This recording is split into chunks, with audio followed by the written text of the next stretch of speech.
Bismillahirrahmanirrahim. Assalamualaikum warahmatullahi wabarakatuh.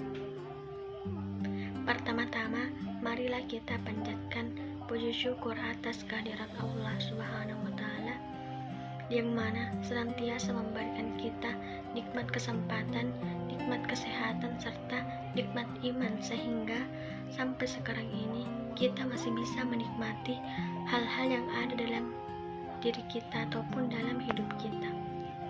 Tak lupa kita kirimkan salawat serta salam kepada junjungan kita, Nabi besar Nabiullah Muhammad SAW.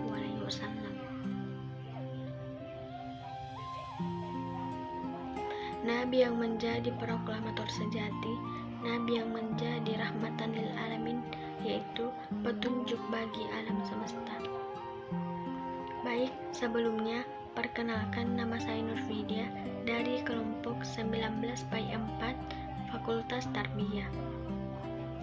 Adapun tujuan saya membuat video ini yaitu untuk memenuhi salah satu tugas dari mata kuliah Akidah Akhlak, di mana dalam video ini saya akan membahas dua submateri, yaitu pengertian dan kedudukan akhlak, dan yang kedua yaitu akhlak terpuji ataupun mahmudah, yaitu dermawan, pemaaf atau iffa, dan menyambung silaturahmi.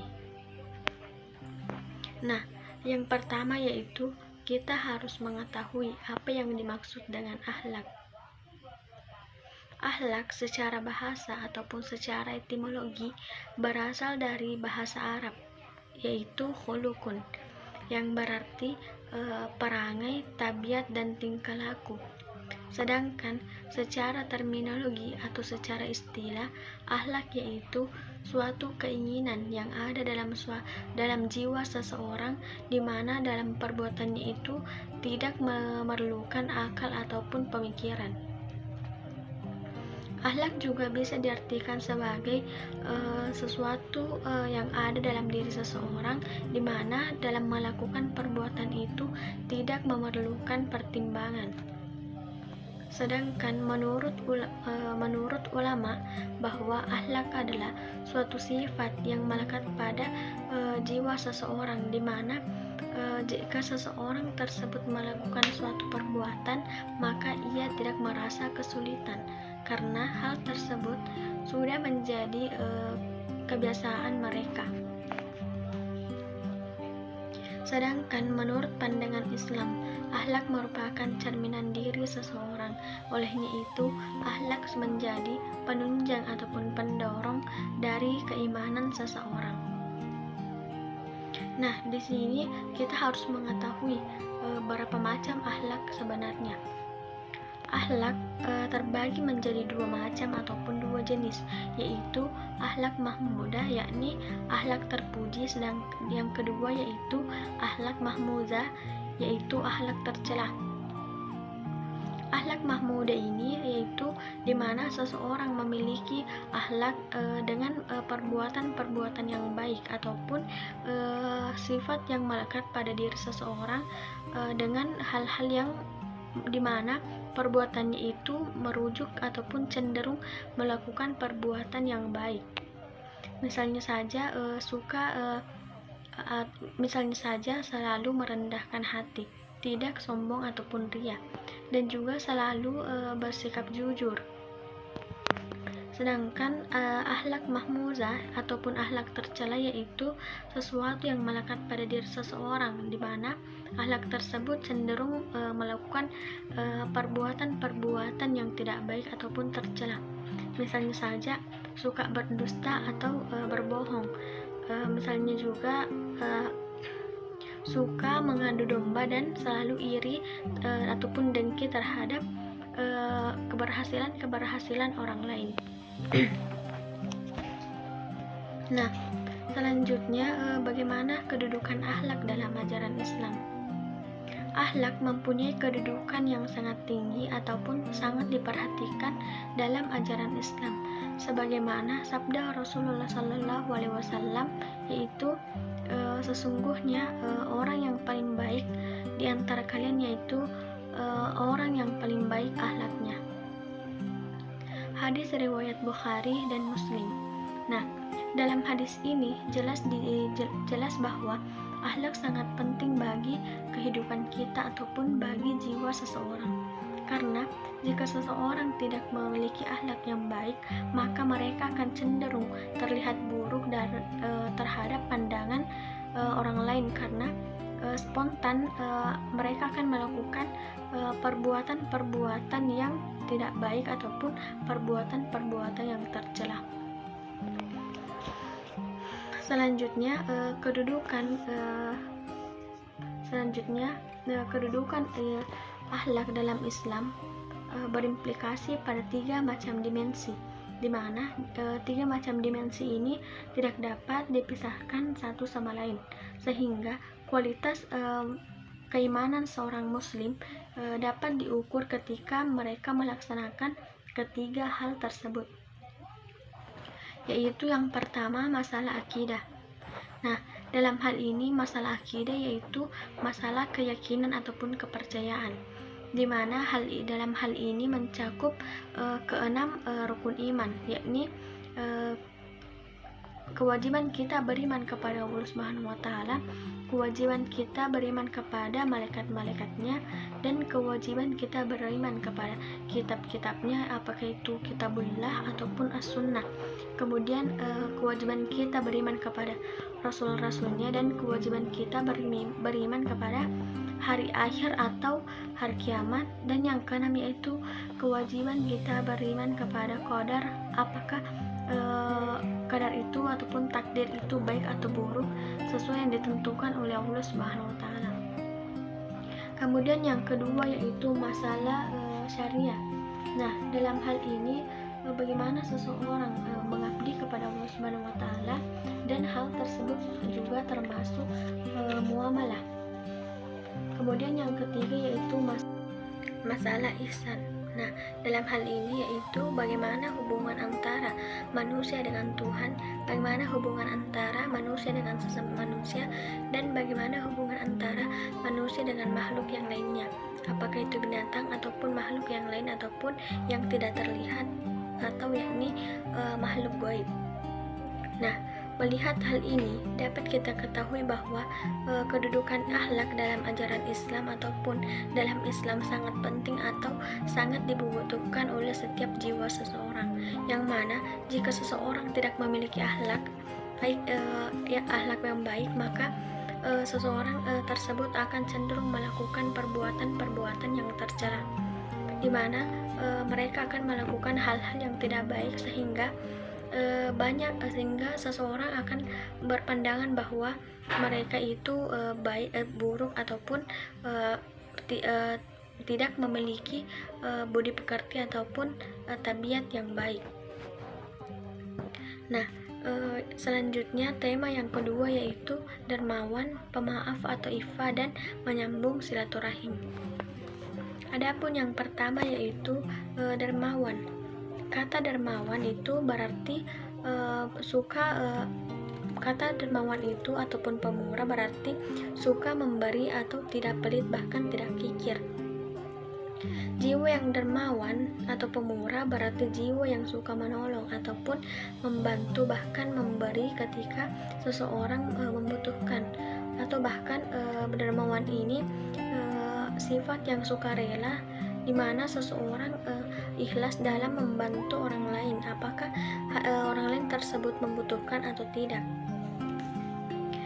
Jiwa dermawan ini cenderung melakukan hal-hal yang baik, sehingga ketika seseorang memiliki sifat yang dermawan, maka cenderung akan disenangi oleh orang banyak.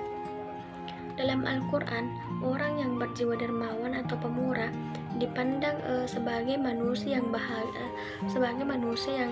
bahagia dalam hidup. Seseorang yang memiliki jiwa dermawan ialah orang yang ringan dalam membantu ataupun memberikan pertolongan kepada orang lain. Allah Subhanahu wa taala mengarahkan kita untuk menghilangkan sifat kikir dan membiasakan diri untuk melatih diri kita sendiri untuk berlaku dermawan. Orang yang dermawan cenderung melakukan hal-hal yang baik seperti membayar zakat, berinfak, dan bersedekah. Namun di sisi lain, kita ketahui bahwa membayar zakat itu merupakan suatu kewajiban bagi setiap umat Islam. Sehingga ketika seseorang hanya membayar zakat, maka hal tersebut belum dikategorikan sebagai orang yang dermawan. Jika seseorang melakukan kebiasaan bersedekah ataupun berinfak, maka hal tersebut bisa dikategorikan memiliki tanda-tanda kedermawanan. Allah Subhanahu wa Ta'ala berfirman dalam Quran Surah Al-Hasyr ayat 9 yang berbunyi, A'udzu billahi minasy syaithanir rajim. Bismillahirrahmanirrahim. Wa may yuqa syuhha nafsihi fa ulaika humul muflihun. Saya ulangi. Wa may yuqa syuhha nafsihi fa ulaika humul muflihun. Yang artinya, dan siapa yang memelihara dirinya dari kekikiran, maka itulah orang-orang yang beruntung. Dalam ayat ini jelas kita ketahui bahwa ketika seseorang memelihara dirinya dari sifat yang kikir ataupun pelit, maka mereka lah orang-orang yang beruntung.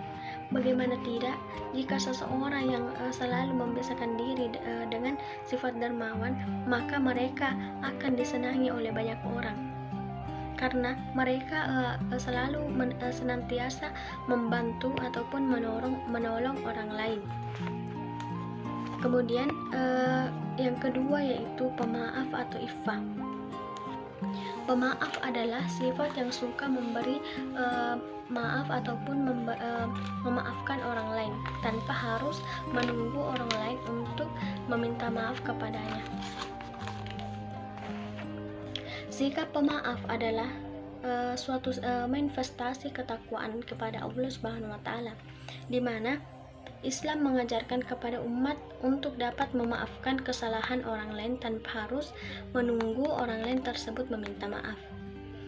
Menurut Quraisy Shihab, tidak ada satupun ayat yang memerintahkan untuk kita meminta maaf kepada orang lain. Akan tetapi hanya ada ayat yang memerintahkan untuk memberi maaf kepada orang lain.